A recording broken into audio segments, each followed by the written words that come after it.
Welcome to the Board Game Snobs podcast. Critically harsh reviews with a touch of class.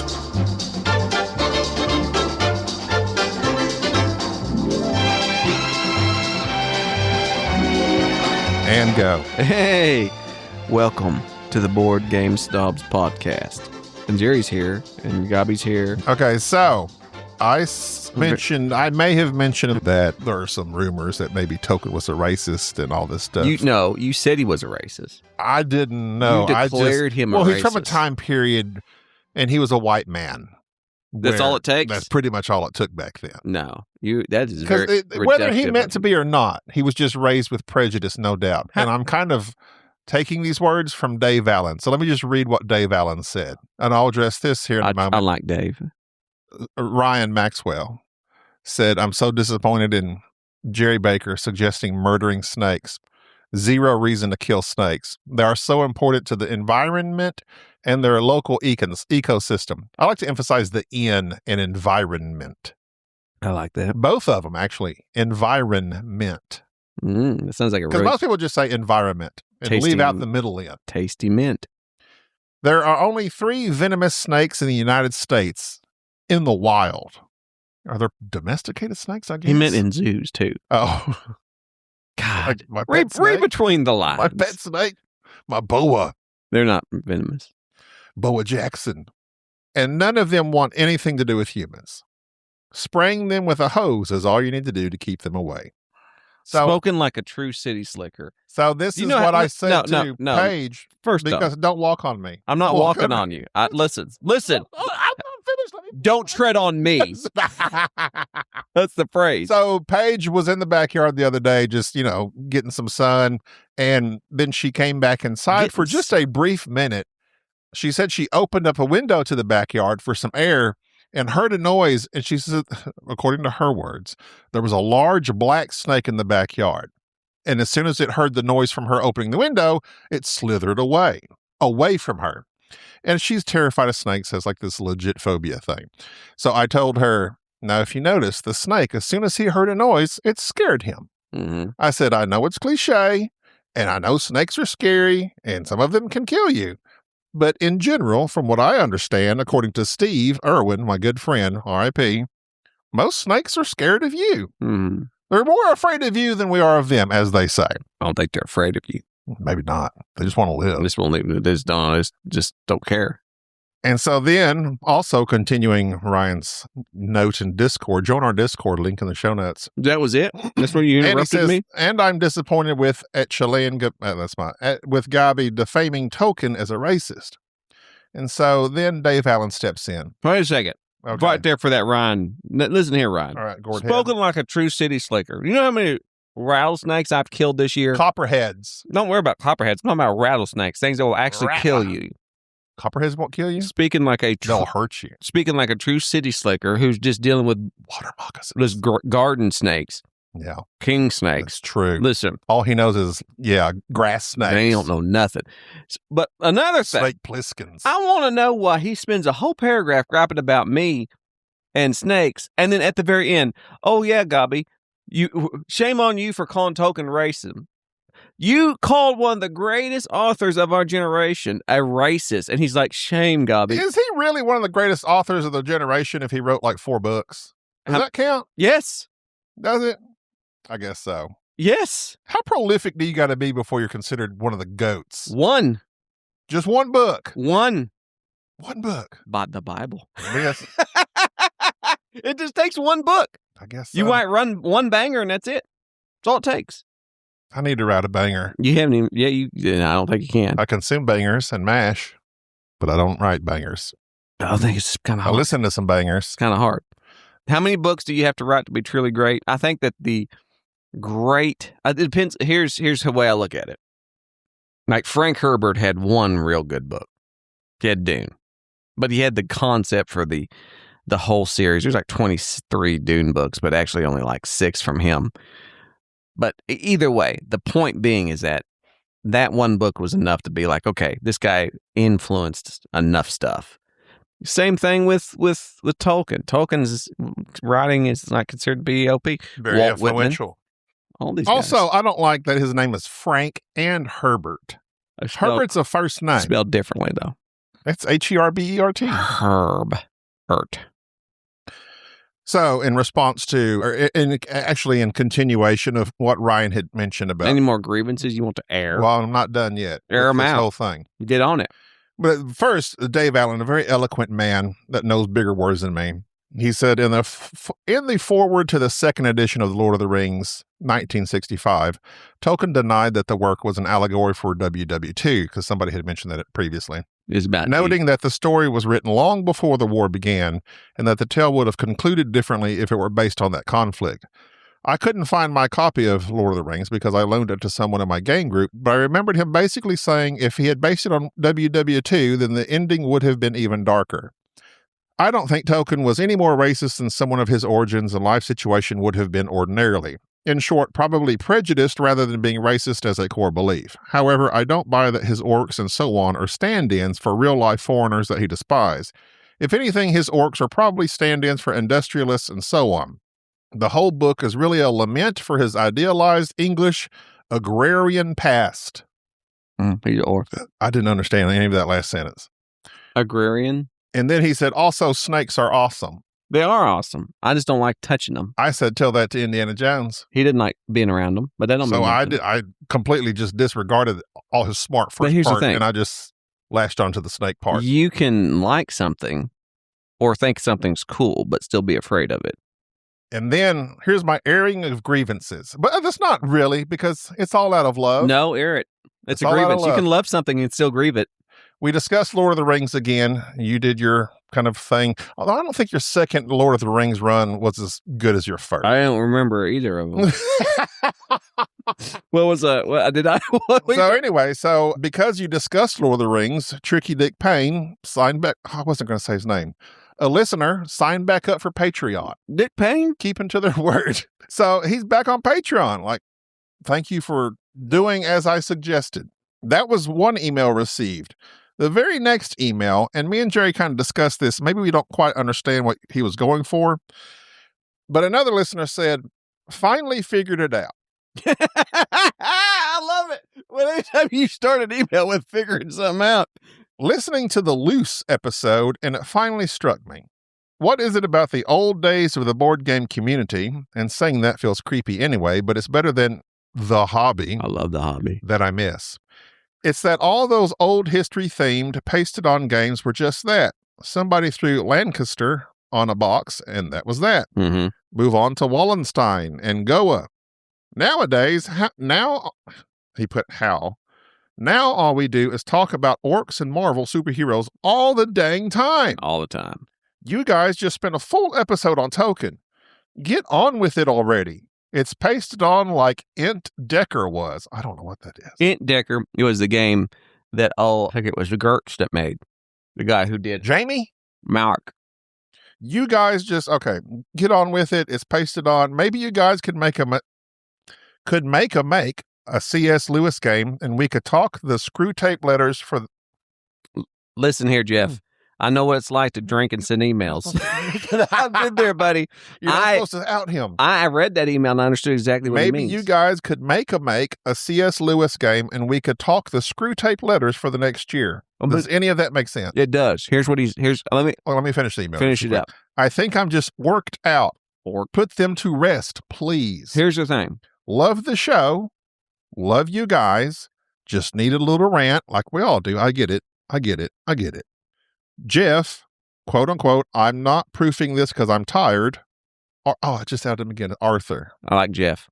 Listen here, Jeff, with a J. But real quick, so my point was we received one email saying, love the Lord of the Rings talk. The next email saying, hate the Lord of the Rings talk. He didn't say hate the Lord of the Rings talk.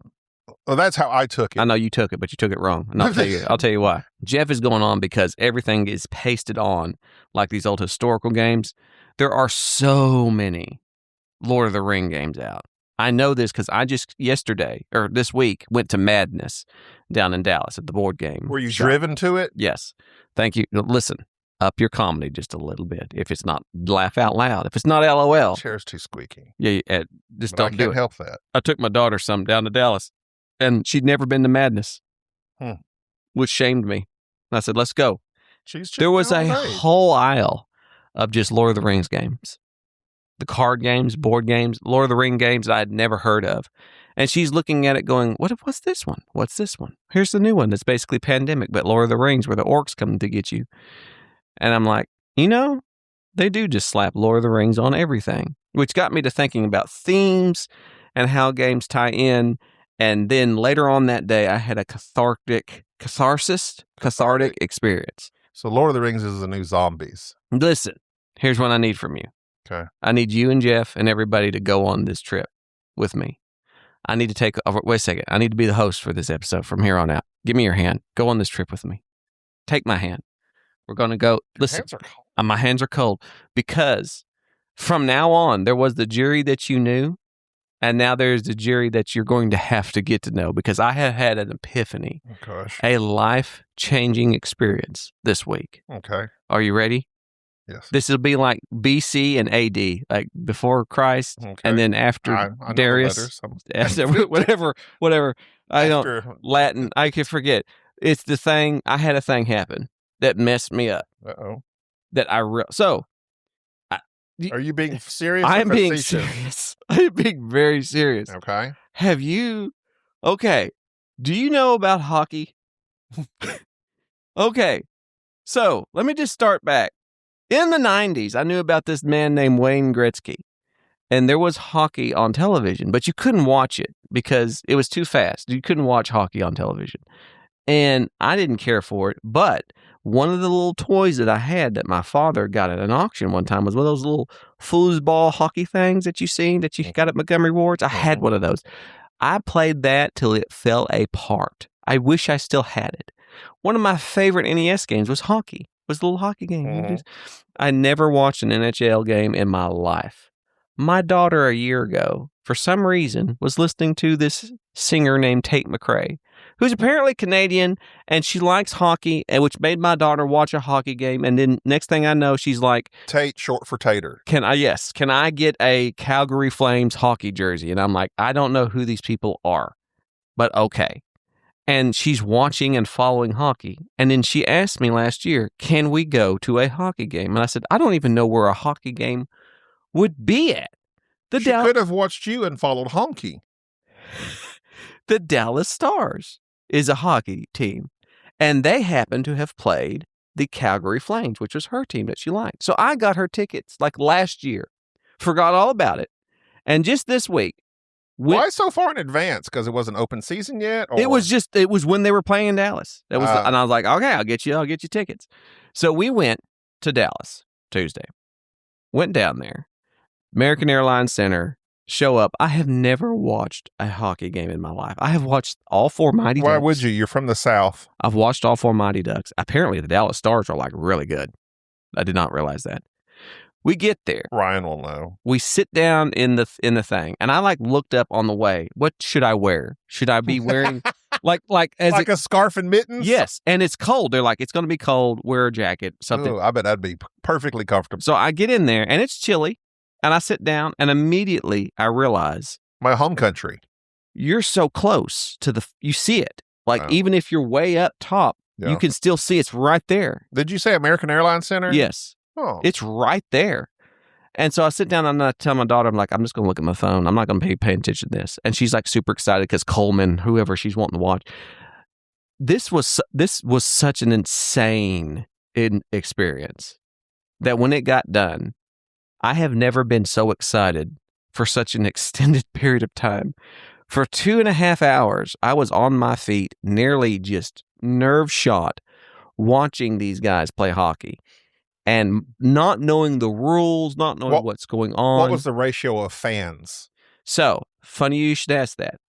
My daughter, because I'm an idiot, I didn't think close enough about the idea of her wearing her Canadian red jersey to the Dallas Stars arena there. When we're getting on the little dart train to go over, it is a sea of black and green Dallas Stars jersey. And as I'm getting us a little ticket, I look over, and when this guy laughs and says, think you need to take a different train. And I'm like, I laugh.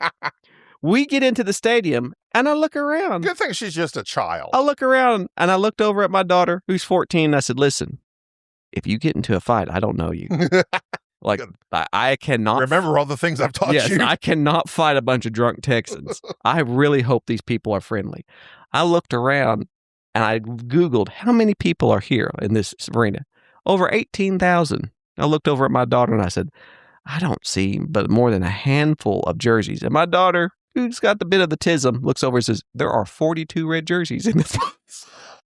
You'd already counted them. She had already counted them. And I go, oh, that's not good. 42 against 18,400. And she says, yes. So we sit there. She hasn't watched enough superhero movies. No. She'd have said, I like those odds. It was a fascinating experience. I fell in love watching this game. Just absolutely. You're married, sir. Absolutely just thought the world of hockey. It messed me up so much that you've been missing out this whole time. That when I was driving home, my 3-hour drive home, I got to thinking, what did I just witness? What about it that made me so enamored with it? Because before that, I had this conception of like hockey, it's super fast and there's not really that much strategy. But as I was watching the game, I realized what the strategy was and where they're positioning each other and how they're wrapping the puck around, slapping it and popping it up, and the various other rules. And I realized several things about it. There were 3 things that stood out to me.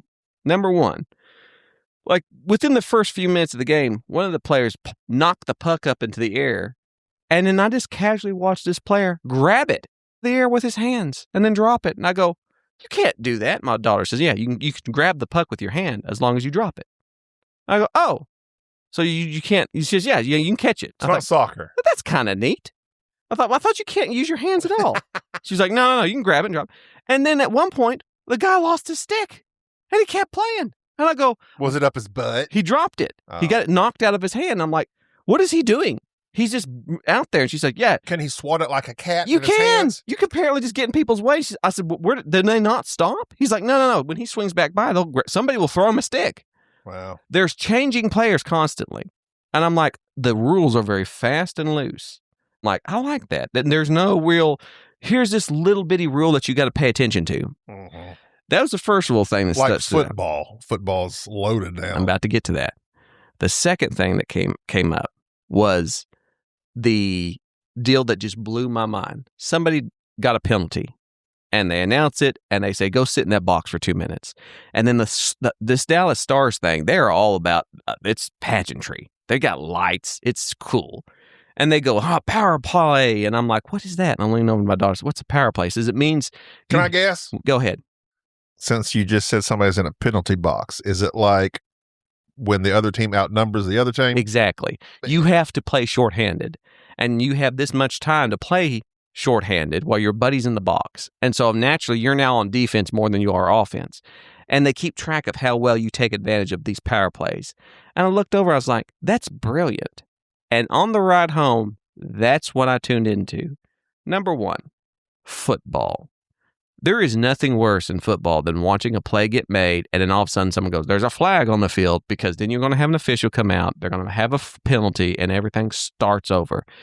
It sucks. There's a penalty, you see a flag and everybody just groans. It doesn't matter who's it on because something has stopped the game. Baseball don't have no penalties because baseball's boring as all get out. It's stupid. Every other game that you can think of that has penalties, it stops the game, something has to arrange, whatever. Not hockey. Penalties are integrated into the game in such a way that you are excited. The penalties are like, don't move back so many yards. It's you got to play shorthanded now, and it changes the game and it makes it exciting because something is going on. I like this is the only game for which I've ever watched that the penalties made the game more interesting. I have never seen that done. I can't think of another sport that does that. Every other sport, when they have to stop the game and penalize somebody, it's boring. Basketball, oh, you threw your elbow. Now this guy has to stand there and shoot free throws, whatever. And basketball is the most subjective of them It's so all. stupid. Hockey, it's very, listen, don't hit somebody in the face with a stick and don't trip them up. That's basically it. That was just amazing to watch that the penalties made the game more interesting. Were there any boxing matches that broke out? The third point and the final point. They go into overtime. I want to address your comment about baseball here shortly, but go ahead. They go into overtime. It's 3-on-3 instead of 5-on-5. And immediately, one of the Canadian players... Well, is that due to it being overtime? Yes. They subtract. They subtract. Interesting. So you put in your 3. It's just 5 minutes. If you don't get something done, whoever scores first wins. If nothing happens, it's just a tie, you go home. One of the Canadian players tried to move his stick around, and he accidentally hit a guy in the face. Accidentally. He did do it accidentally on the roof. You could tell he did not mean to do it because you don't want to do it. You don't want to. You do not want that penalty. Okay. They put him in the box, and I'm going, are they going to play 2 against 3? They go, no. They still play 3, but the other team gets to add somebody. So now these poor Canadians are playing defense where they're literally throwing their bodies in front of the goal to try, just laying down on the ice trying to block it. It doesn't work because Dallas is apparently like an amazing team, and they end up scoring and winning. Go Dallas. During this, there was an altercation where one of the players throws his gloves off, takes his helmet off. The gloves are coming off. And nothing occurs. Oh. And I'm looking over at my daughter, and she says, yeah, the other guy didn't accept the challenge. I said, whoa. What do you mean? She says, yeah, you can fight, but it has to be mutual. Like, you can't just start throwing punches, you're going to get kicked out. They stop it. But if you take your gloves off and you take your helmet off and the other guy does the same, the refs go, get after it. It's an MMA fight. Here's the thing. That should be legalized across the board in every public space. In every aspect of life. Here's the thing. Yes. Do you know how many problems would solve in life if we could do that? Mutual combat in board gaming, in anything. If somebody does something and you're not ready to stand on business, if you're like, listen, I'll fight you for it. And you're like, no, then no, shut up. That simple. That is What would you take off in a board gaming scenario? You just stand up. You stand up, you put your glass on the table. But what board gamer was about to say? Something like that. Like there's a rule that you don't agree on. A board gamer takes off his comic T-shirt. Yes, you take your shirt off and you're ready to roll. And if the other guy does, whatever you could do, you're ready for combat. Removes your bracelets. And if you don't, it's like, whatever. You wussed out. In every sport that would fix literally every single problem, period. I've always in life, it would work. I've always wondered why. I've watched the highlights from a hockey game. I've never watched a hockey game ever in my life. It is amazing. Because I don't.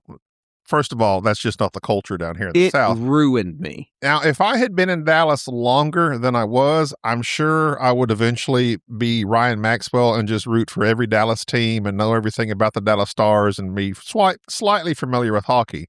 But I know absolutely nothing about hockey.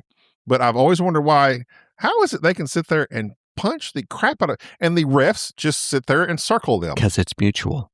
That's fascinating. It has to be mutual. It's like it's like Alexander Hamilton slapped with a glove. Exactly. And the fact that exists, but here's the thing. The most honorable of games. If you challenge somebody and the other guy's like, no, I'm not doing it, you have 2 options. You either accept the challenge and man up and be like, okay, I'll fight you, or it's like, no, I ain't going to do it. And then it's like, well, you kind of listen out. But here's the deal. My own daughter's sitting here, and when we started, I said, you think we're going to see any fights? Is this how this goes? And she says, no, nobody's going to fight. And I go, what do you mean nobody's going to fight? She says, yeah, it's too close to the playoffs. What do you mean? She says, yeah, you're not going to risk getting hurt when you're so close to the playoffs. Dallas is in the playoffs. I'm like, oh, it's a strategic thing. I find it absolutely hilarious that she is that into hockey. It's a strategic thing. She watches it, and this Calorie Flames aren't that good. Where does she watch it at? She's just whatever. They don't even air it on TV around here. She's got it on YouTube now. She's watching it. She's all about. Jack started watching it. Says, I don't understand what's going on. Jack's all into football. He says, I don't know who these people are, but they're just not going to stick around. It's so fascinating when they get physical and they're all over there. There's something about it. You have to go. We need to go watch one. I would love to. Let's go watch one. What I'm about to say is super ridiculous. Say it. I've always wanted to go to a roller derby match. I would in a heartbeat. I no longer poo-haul anything now. If you would have told me Monday that Tuesday night you were going to go to a hockey game and it was going to affect me this way, I would have laughed at you. I sat there and had The most fun I think I have had watching a sporting event in my life. I've always heard that about hockey. That they have said you have to go to watch a live game. It spoke to me on a level. Because I went to watch the Cowboys play. Now, again, this is somewhat altered by the fact this was like right around 2000 when Quincy Carter was their quarterback, one of the worst quarterbacks of all time. Of all times, thank when you, sir. the Cowboys were 0-4 playing the Redskins, they were 0. And of course, it being and it was a game of field rivalry. goals. It was a game of field goals, and you know when you're watching football and they have all these replays and commercials and all this stuff flashing in your face, none of that is in the game. So you're just sitting up there bored to tears in between plays. In hockey, it's 20 minutes of when they start, there's 33 quarters. It's 20 minutes of 10 guys flying around, whacking each other with sticks, and it going so fast. They're on defense or on offense. Oh my God, they're tripping each other. They're hurting each other. There's stuff going on. They're slamming into stuff. A puck flew into the arena, and you're standing there for 20 minutes, and then they take a break, and they all go into the locker room to talk about it for like 10 minutes, and then they come back out another 20 minutes. You are on your feet screaming the entire 20 minutes of each part because you're just sitting there going the whole time. So like with soccer, they kick the ball around because the fields are so huge. And then finally, when it gets close to the goal, everybody gets excited. Yeah. Hockey is so small, it's so confined that as soon as they get the puck and they send it down the other side and somebody takes off for it, everybody's on their feet going, this guy's about shooting a puck 80 miles an hour at this goalie, who my daughter's like, yeah, this Decker guy, whoever he is, that's for Dallas Stars, like, he's really good. They slap this puck at this guy, 80 miles an hour, and he just casually, one-handed, picks it out of the air, just like nothing. And I'm going, how in the world? I bet he'd be good at pickleball. You would make a great goalie. I thought about this. These guys are like, you need wide people. Yeah. And the guys they look like they're padded up. I'm like, wouldn't it make sense that you have somebody who physically is wider? Get yourself a lineman. And that is just shaking, because that's what they do. Like they're just falling down. And I mean, like they have to pay attention to everything, everybody. And 90% of the game is trying to figure out where the puck's at. But it is amazing because. Did you have a hard time keeping track of the puck live? Here's what happens. 90% of the game. Because on TV, they put a little streak behind it. I did not have that much trouble following it, to answer your question. But 90% of it, it's like they're drunk and they're just flailing about.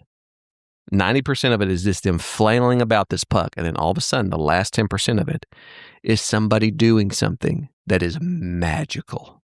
Like they have so much control. It's like they're figure skaters. They're graceful and they're moving about. And they know exactly what they're about to do. Tossing a triple sow cow right there. And they knock that thing. And what I saw was one of the Dallas Stars players pass the puck between his legs to the guy that was behind him. It was amazing. Well, it's kind of the same thing with soccer. It was beautiful to watch. But soccer's considered the beautiful game. But soccer is hours of nothing followed by one little thing. But see, you're not appreciating the fullness of the beautiful game, because what you're talking about is exactly what soccer players do. The way they manipulate the ball. No, I know, but here's my point. They're graceful with it. And this is my point about hockey and everything else. Soccer is hours of nothing. It's 90 minutes. With no breaks. It's nothing. With a little bit of overtime. It's nothing. But that's why people like soccer, because they don't stop soccer for anything. Mm-mm. They add on maybe 3 minutes, maybe at the top 4 minutes at the end of it. But it's a constant. I think that's what you're saying about hockey. That's what I like about soccer is they don't stop it for nothing. You might get a yellow card if you knock somebody completely out illegitimately. Half the time they're faking it. I hate that part of it. But I like soccer because it is a constant movement. When the shots on goal are exciting. Yes, I understand a lot of it is nothing, but there's also the appreciation for how they're moving the ball. Just how they're moving the ball is something to appreciate. Well, here's the thing. If they would watch hockey, they would stop soccer. because shorten the field. it is exactly that. It is I'm sure there's some weird. The fact that I'm not sitting up against arena soccer. I'm not sitting up against the glass. I got good tickets. We're like down, but we're not up against the glass. I can see the whites of these guys' eyes. I can see them. And it's so close and it's so there, and you hear all the noise and them yelling and this, and they're switching guys out, and that happening, it is so extremely tense. Like I said, I have never, except maybe a football game where it's overtime, last few plays, this last drive, and you're excited. I have never been so excited for a game from start to finish as I was that game. It was amazing to watch. I would have never have thought I would have liked this. It has ruined me and has only done anything but strengthen my stance that there are sports and then there are sporting events. For instance, golf is a sport. People play it. People don't watch golf. You watch a golfer. You watch the best of the best because you appreciate the game or you yourself play the game. It's not highly exciting nor entertaining, but you appreciate it. Hockey is a sporting event. You are excited the entire time. You are excited for everything that takes place in that game. Football is a sporting event, even though there's strategy and there's pauses and it's this and that. Baseball, it's a sport. You don't go there and are excited 90% of the time. Okay, so it's not much of an event. Here's how you can tell. And here's your argument before you make any argument. Here's my argument before I make my argument? Yes, here's your argument before you make it. But you're speaking out of complete ignorance, though, just FYI. No. Because you don't know the strategy behind baseball. No, I know the strategy behind baseball. You don't appreciate it. I do appreciate baseball. But here's okay, go ahead. I do appreciate baseball. I don't appreciate it. I don't like it. I've played You've more. You've been talking a lot and haven't let me talk a lot. But answering this question. You find me a football game, an NFL game, I'm not saying they're equal. No. Find me an NFL game that has one empty seat in the stadium. I can show you a half of somebody's season on an MLB game that don't even have butts in the seat because the fans are bored of it. They love the game. It's interesting if you play it. It's something that you go and casually watch, but it is not as exciting to the 10th degree. No. Yes. No. That's what I'm saying. You're comparing, that's like apples to oranges. And football's the same way. And basketball is the same. They're all varying degrees of what you're going to look for in the game. But when you go to hockey, that's the thing. It's just like the difference between, am I going to play, what's the game where we are we going to play Can't Stop or are we going to play brass? Right. So you're playing brass for one particular experience. Right. You're playing Can't Stop for another particular experience. Hockey is Can't Stop. Baseball is brass. The way they move the hitters, they know this guy hits to the left most of the time. He hits shallow. He hits deep. He hits to the right. He goes short. He does this. He runs. Bring the infielders in. Go tight to second. Right. There's so much little details.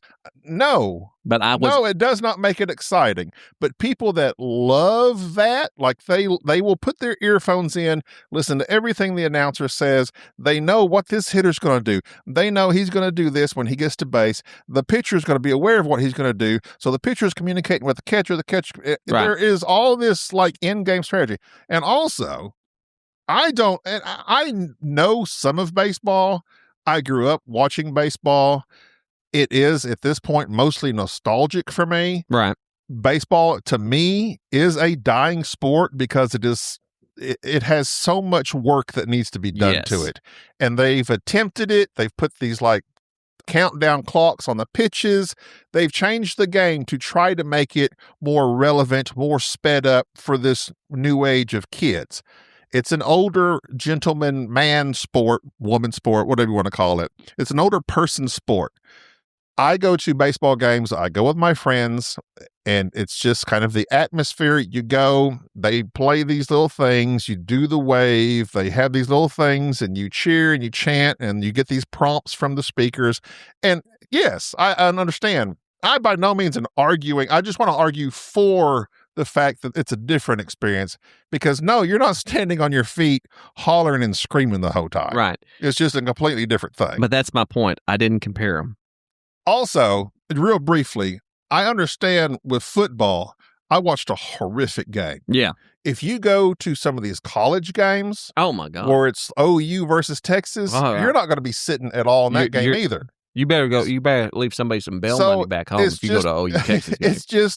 It's the environment, it's the fan base, and college is a faster game than football. NFL, well, they actually argue. But here's my point. I wasn't comparing them. I was saying that this there's a sport, there's a sporting event. Baseball is a sport. But I have issue with the point. I don't know if you said it on the podcast or if it was just when we were talking on the phone. You were not a fan of baseball, which I don't want you to be. Right. I guess but you had harsh words to say about baseball. I said that I want to defend baseball. I said baseball was I said a stupid sport for stupid people. Yeah, but that's what you said. Okay, that's what you said. No, I said people who watch baseball are stupid. Because here's why. But that's not true. I'm just saying is that baseball, to me, in comparison to other sports, and I understand why people like baseball, the numbers and all that.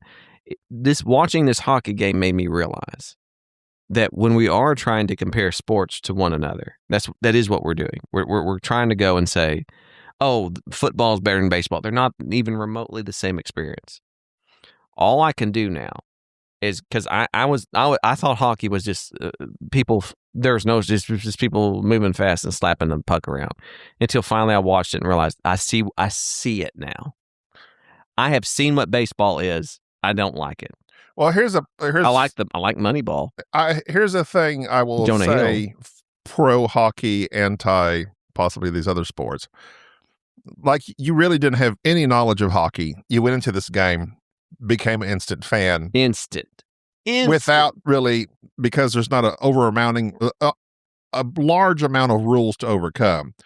That's the problem with like trying to watch a football game with someone that doesn't understand football, and you sit there and they're like, well, why'd they do that? Well, blah, blah, blah, blah, blah. It seems like somebody like me designed hockey. There was a point to where the referee was in the way and the players like ran into him. And I looked over at my daughter and she says, that happens.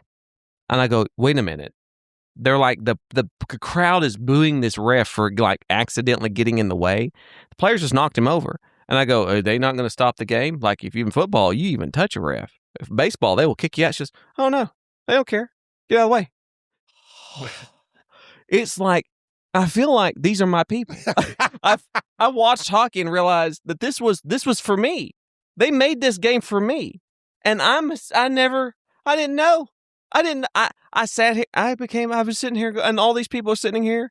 There's people behind me sports betting and people yelling, and it was cold, but yet you're hot and you're sitting there, and it was just amazing. It was absolutely amazing. Every sporting event I've ever been to, that right there was my favorite thing ever. To have any sporting event, from bowling to baseball to football. I felt the same way. I don't care for basketball. I watched basketball when Jordan played. Couldn't care less. Watch the last quarter. When I went to I agree.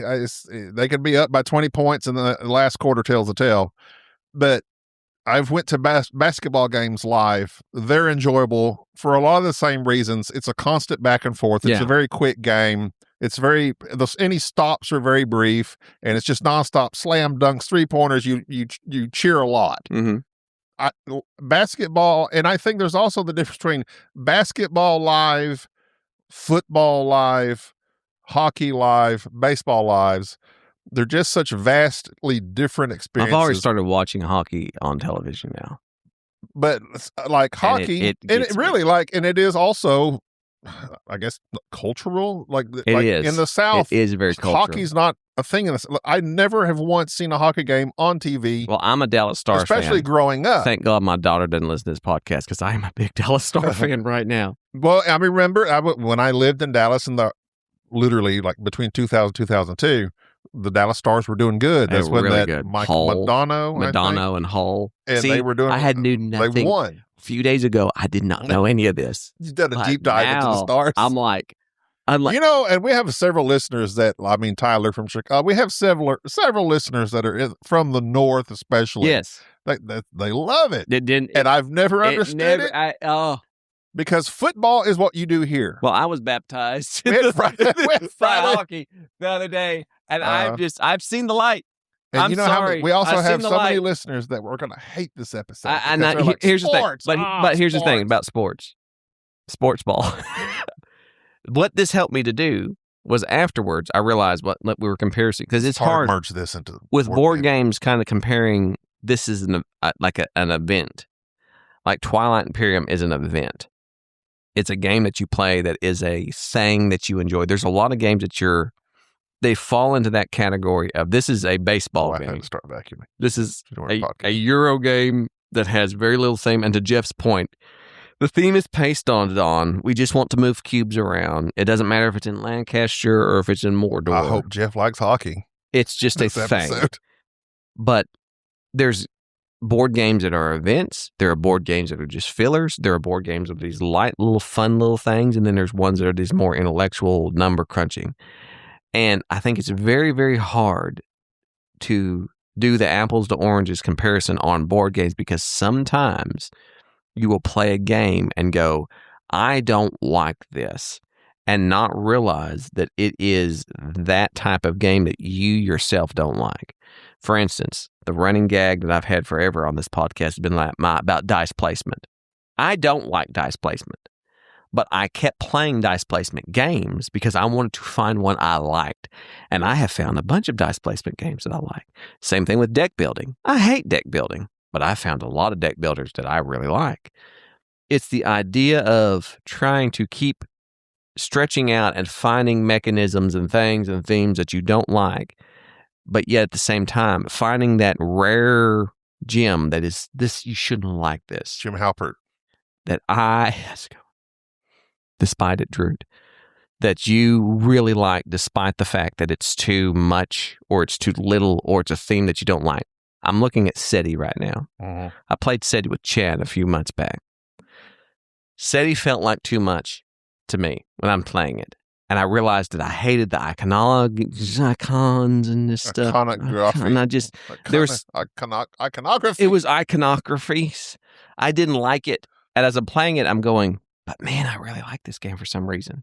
And I realized that despite all its little faults, it's still got me. And sometimes we can tell ourselves that we don't like something, kind of like how I've done with hockey, mm-hmm. and then come to the conclusion of when you actually sit down and experience it, it blows you away. I hear just recently, I was telling somebody about a video game people hate. They rag on it. It's called Starfield. And it recently come out on PlayStation. This is a weird diatribe. I was talking to Enrique about it. And I was like, yeah, it's on PlayStation. You can play it now. And he's like, is it any good? I was like, yeah, it's all right. I happened to look up how many hours I played on it. 9 days. That's over 200 hours. Well. And I go, well, it must be better than something, because something compelled me to play this game back in 2023 for 217 freaking hours. That's a lot. What was going on? And yet, if you'd asked me, I'd have been like, well, this and that and whatever. But no, it must have been good enough that I invested that much time. And I've started it back up. I think that's what gets us, is that sometimes our thoughts on something are so skewed by other people's opinions, the perception of it. And we just go, oh, it's okay. It's like, no, it's great. It really is. It's that great. Not baseball, though. It sucks. And people, I don't think if you already have that, I don't know that there's much in baseball that will turn you on. I think to watch baseball, you have to be open to it. If you're not open to it, I just don't. I love baseball games. I love computer games that have baseball. I love playing the Wii baseball. I love Tecmo Baseball was one of my favorites. Loved it. I love playing baseball. Yeah. But as in watching it, I'd watch paint dry. Well, that's how I feel about golf. But I also had friends that when Tiger was all the rage, going to your point of they watched a player. Yeah. No, actually, they're like Sergio Garcia too. But they sat there and watched all those freaking games on TV. Rodriguez. And I'd go there. And I also Phil, what was his name? The Shark. No, Phil. That was Greg Norman. Phil Mickelson. Phil Mickelson. They were big Phil fans. Actually, this Phil is the thing. thrill.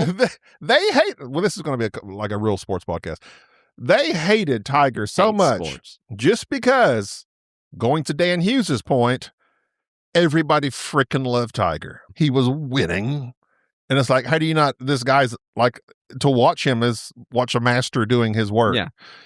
But he was so popular, they were anti-Tiger. And they rooted for all the second place players around him. Yeah. Sergio, Phil, Greg, all these guys.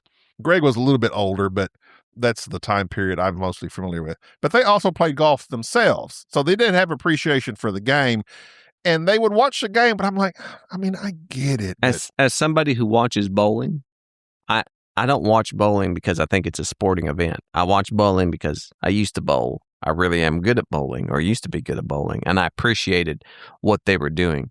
And I think a lot of it is that you're watching a sport that you're into or that you like, and that you're watching somebody else do something that you wish you could do. How do you feel about this new two-fangled hand thing? I love it.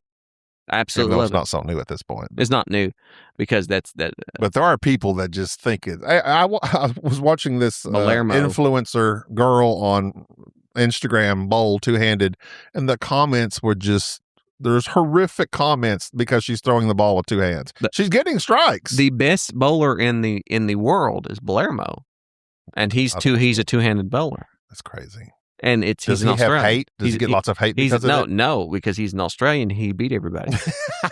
he came from and pick up a crocodile by its tail. And the story is that his family owned a bowling alley, and they teach little kids to throw the ball two-handed, and he never stopped. Oh, and he just got good at it. And I have bowled two-handed.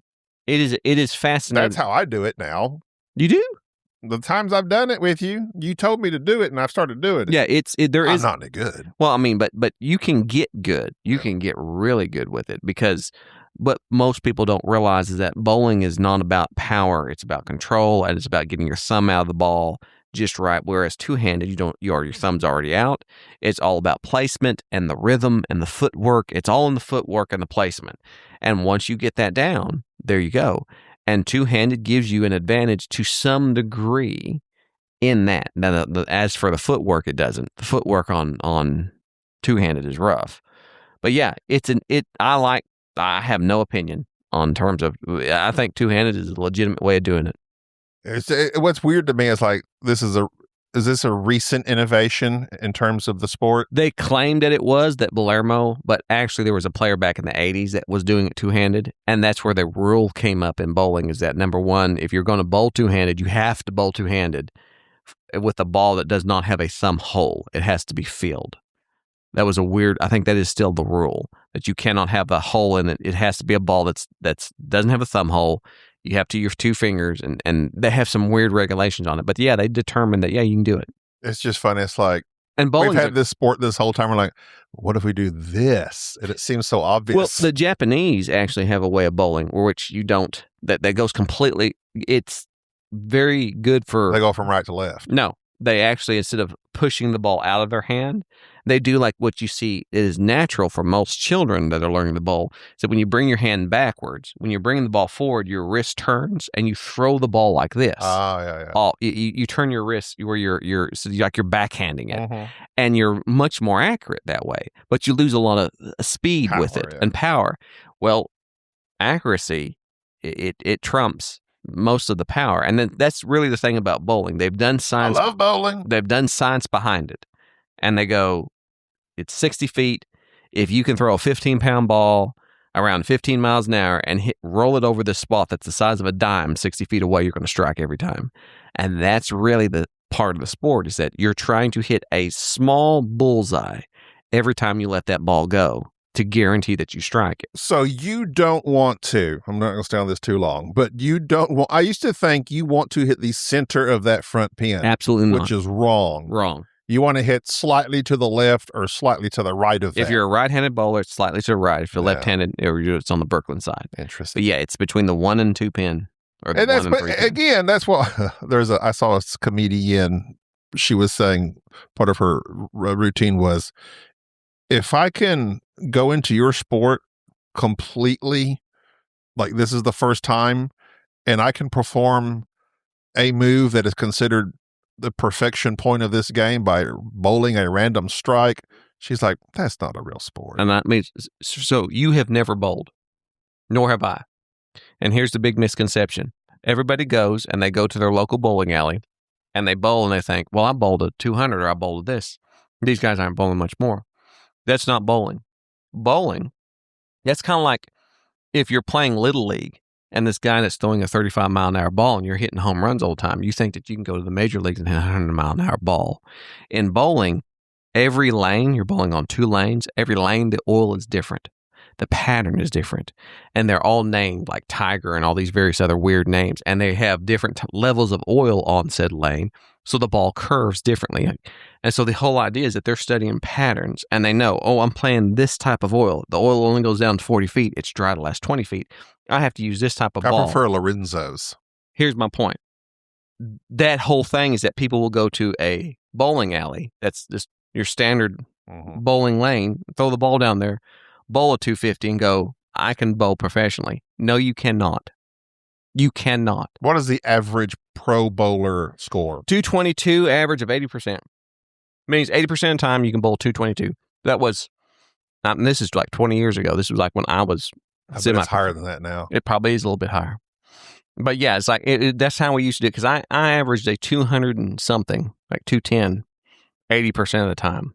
And to be professional, I used to always joke I was semi-professional. I could not match I think it was 222, 223, 80% of the time. I think that was what it was back then. But yeah, you have to be able to hit a certain percentage so many amount of the time. And so most of them, when they're bowling 230, 240. I wonder what sport has the least amount of variance between this level, like the B level, and the elite A level. The smallest? The smallest variance. Oh my goodness. Well, it wouldn't be baseball, because as much as I find baseball to be quite boring, I think probably there's been many people who say the hardest thing in sports is trying to hit 100-mile-an-hour baseball. I've heard that as well. Probably golf. There has been studies done. No. I'm sorry, not golf, because golf has been said that only like 70% of the people could actually physically be able to get to where they could be good at golf. Man, I don't know. Probably, I would, as strange as it would be, I think it would probably be something like bowling. Something that has a professional level. There's a lot of stuff. I mean, that's what I'm saying. Like, I know there's some things that are like, well, you can go into this particular game and get, like I mentioned earlier, roller derby. I know people that roller derby for fun. I used to. Roller derby is a weird thing that I've always wanted to just go to a sport of it live. But for most people that do it, I think it's a hobby that there's not, if there is a league, it's not something you're doing full time and living off of.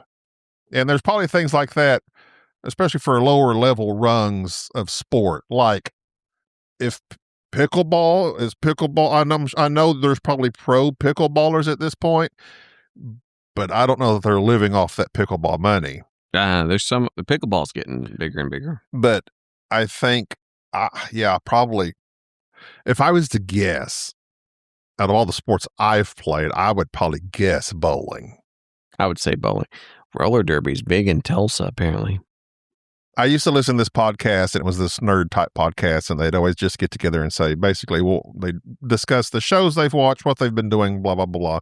Basically, the beginning of every board game podcast where they do that. What have you been up to? And the lady on the show, she was a roller derby person, and she talked about it all the time and was going into it, and it just made me want to go watch a roller derby. And there's lots of them, and I think there's one in Tyler, maybe. There's a bunch of them in Dallas. There's a bunch of them in Dallas. I'd like to go check it out. I don't know what, I just know they roll in circles. It's like Mad Max on skates. That's what I always got out of it. The Dallas? They pad up and try to ram each other off the course. Well, we need to go to the Dallas Roller Derby, Derby Devils. Season opener, game 1, the Death Row Rumblers against the Slaughterers. I'm all for the Rumblers. All right, let's see. April 18th. Hey. That's like 2 weeks. I can't go then. We can go. I think we need to go to a roller. How much is it? Surely it's not more than like $30. It's like $15. That's what I'm about to say. I mean, surely it's just like going to the local roller skate rink. And we should go to a roller derby. We'll get one. We'll go to a roller derby. That would be fun. I wonder if we can enjoy a roller. I can't skate. I used to skate but I'm way too large to attempt it now. I don't know. I would hurt myself Anyway, tremendously. this was a weird episode.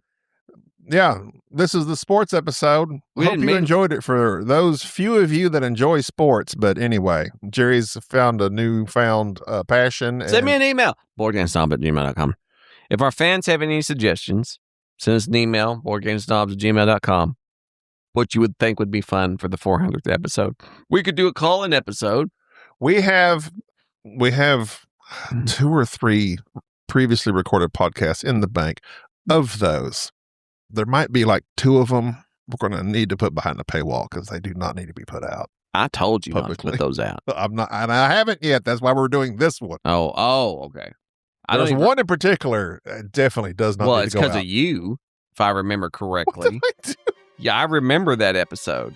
I'm surprised you did. I do. Everybody always acts like it's Jerry saying stuff. No, this one was Gaby. You went hard on that one. How dare you? No, how dare you? How dare I? How dare you act like you don't know the terrible things that you said on that episode? That's going to do it for this no, one. I'm scarred Bye-bye. by it. Let's talk about what you said. Thank you for tolerating this episode of the Board Game Snobs.